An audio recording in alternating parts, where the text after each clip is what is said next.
गणेश जी को नमन करके मेरी कुलदेवता श्री तुलजा भवानी और मेरे सदगुरु श्री साईं बाबा को नमन और स्मरण करके आज के वीडियो की हम शुरुआत करते हैं। हम अभी ले रहे हैं जन्म योग के बारे में जानकारी। एक एक करके हम आज पहुंच चुके हैं 10 नंबर के गंड जन्म योग तक। तो आज का विषय है जन्म योग गंड। हमने कुछ दिनों पहले अतिगंड योग के बारे में जानकारी ली थी। उसका नाम था अतिगंड योग, इसका नाम है गंड योग। अतिगंड योग के ग्रह देवता है राहु और केतु और गंड योग की देवता है सिर्फ केतु। ये कुछ तौर पे कुछ हद तक अतिगंड जन्म योग की तरह ही इफेक्ट देता है। अतिगंड योग नाम की तरह थोड़ा ज्यादा स्ट्रांग होता है। अच्छी या बुरी सभी बातों को ये थोड़ा ज्यादा बनाता है। गंड योग उसी प्रकार से इफेक्ट देता है लेकिन थोड़ा कम। तो आप अतिगंड योग का वो वीडियो जरूर देखें, इसलिए डिस्क्रिप्शन बॉक्स में मैं उसका लिंक भी डालूंगी। जान लेते हैं गंड इस शब्द के 3 अर्थ। गंड शब्द के अलग अलग अर्थ है, उसमें से 3 अर्थ मैं अभी आपको बताऊंगी।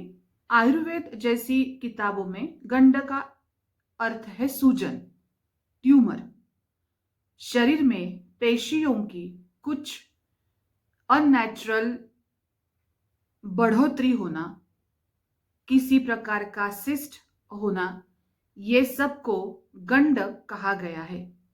हिंदी भाषा में या संस्कृत भाषा में गंड का और एक अर्थ होता है कोई बड़ा सा गट्ठा, कोई बहुत बड़ी फाइल या कोई बहुत बड़ा बंच। लेकिन हाल ही में ये शब्द इतना प्रचलित नहीं है। इस शब्द को अच्छे तौर पे नहीं लिया जाता।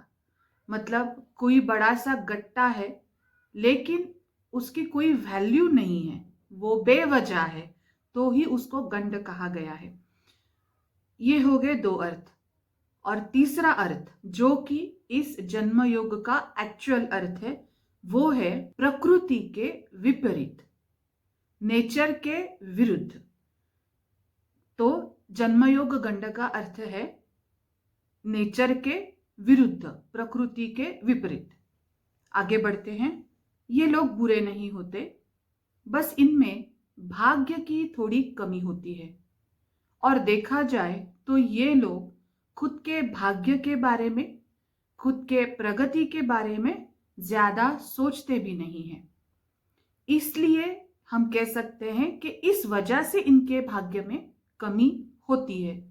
तो आसान बात है कि अगर आप प्रोग्रेसिव वे में सोचना शुरू करेंगे तो गंड जन्म योग का जो सबसे बड़ा बुरा प्रभाव है वो हट जाता है। अपने प्रगति के बारे में सोचना चाहिए, भाग्य अपने आप बदल जाएगा। सभी तरह की पावर, क्षमता इन लोगों में होती है लेकिन अपेक्षित पद इन्हें नहीं मिल पाता। मन में जो इच्छा होती है वो अपूर्ण रहती है।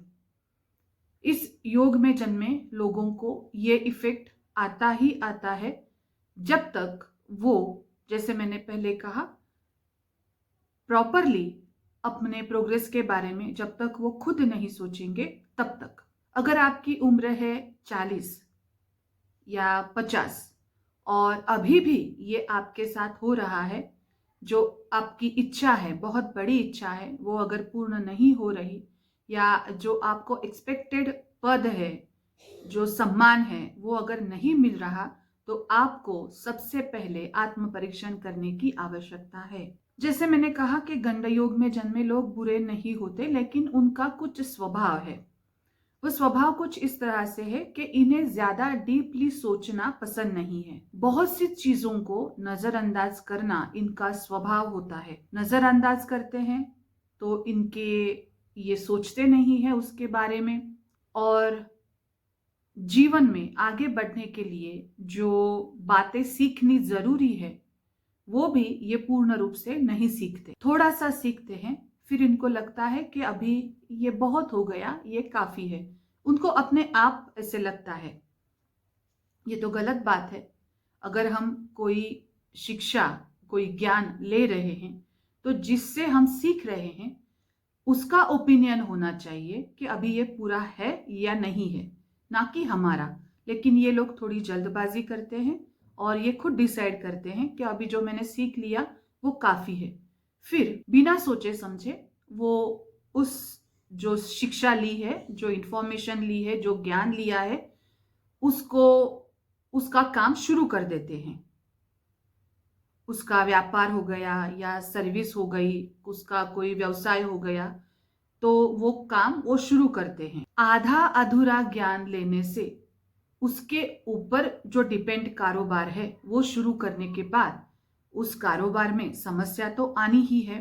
तो उस प्रकार समस्या आने लगती है और फिर इनको लगता है कि मेरा जन्म गंड योग में हुआ है, इसलिए मुझे समस्या आ रही है। जो जानकारी मैंने अपने अभ्यास से ली वो पूर्ण रूप से मैं आप सभी को देती हूँ। तो मैंने एक के बाद एक क्रमानुसार डिटेल में बताया कि क्यों और किस वजह से समस्या आती है।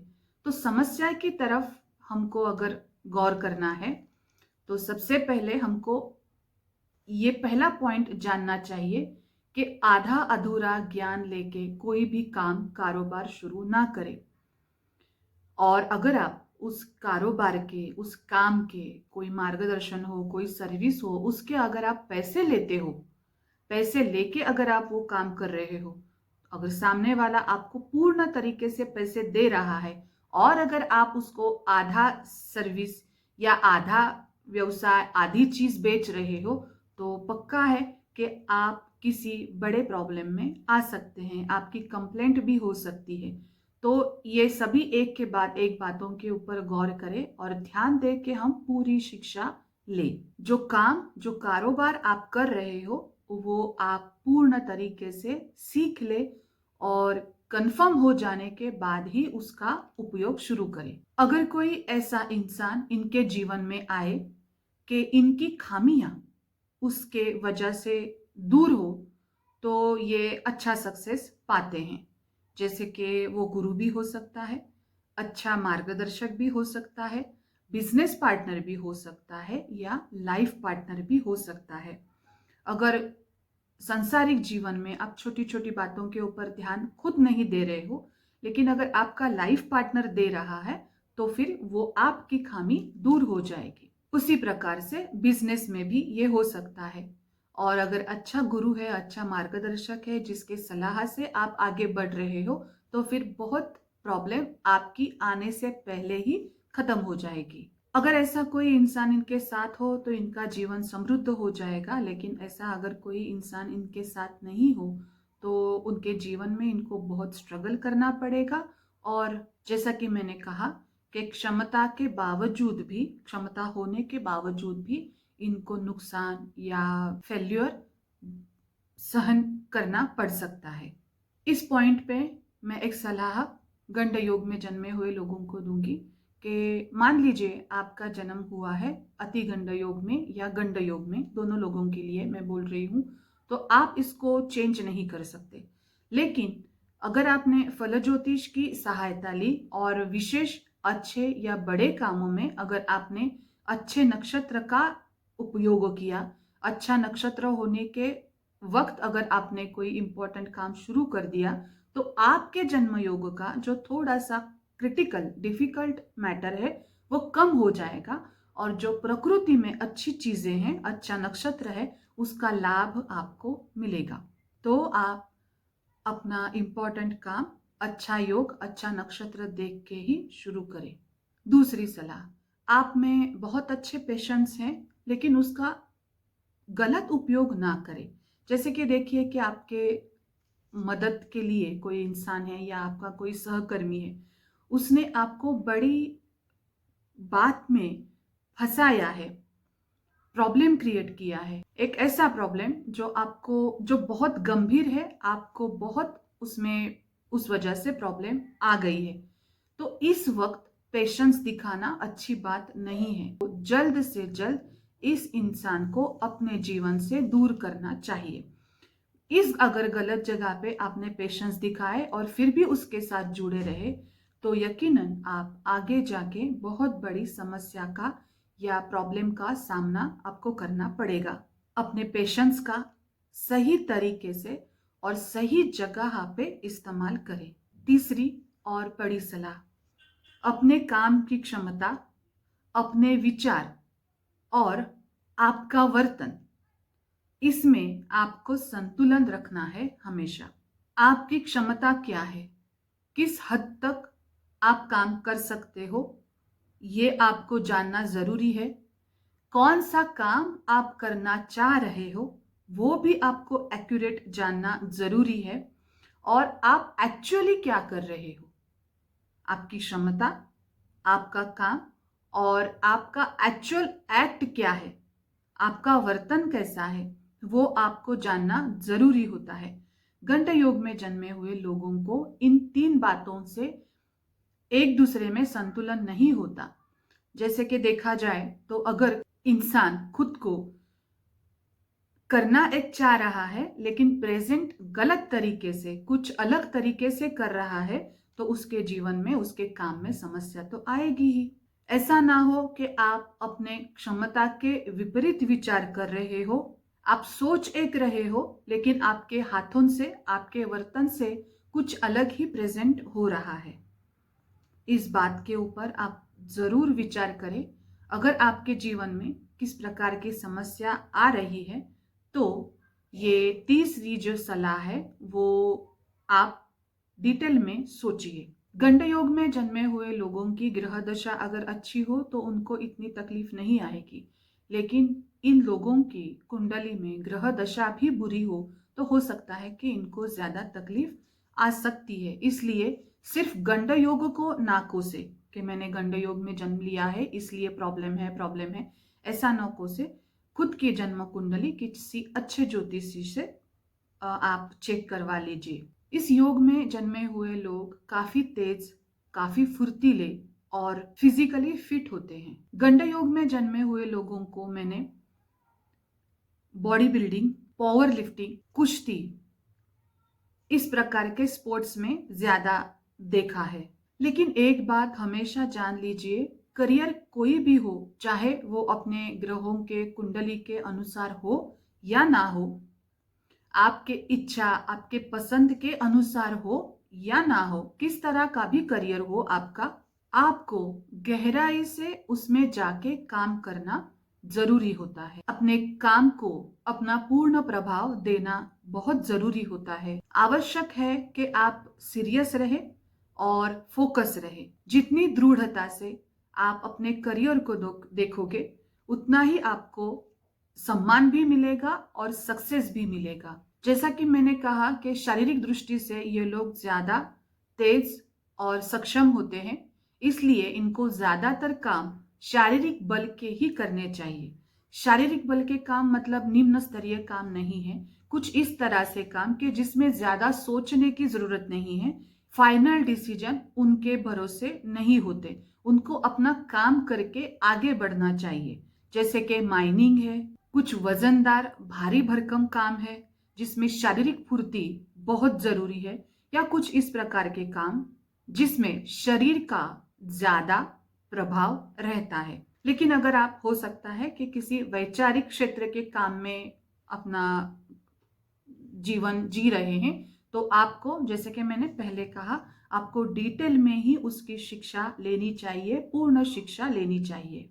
ये हो गई गंड योग में जन्मे हुए लोगों के बारे में बात। हम हमेशा 2 तरह से जान लेते हैं कि जन्म के वक्त योग होना और हर दिन महीने में जब ये गंड योग आता है तो उसका प्रभाव किस वजह से हमारे जीवन पे पड़ता है। तो देखिए कि गंड योग है, नाम कुछ इस तरह से है, लेकिन फिर भी सृष्टि में कोई भी चीज, कोई भी बात बेवजह नहीं होती। गंड योग का भी अपना एक खुद का बहुत अच्छा प्रभाव है। सभी बातों को ये नक्षत्र स्ट्रॉन्ग बनाता है, उसको ज्यादा पावर देता है, उसकी स्ट्रेंथ बनाता है।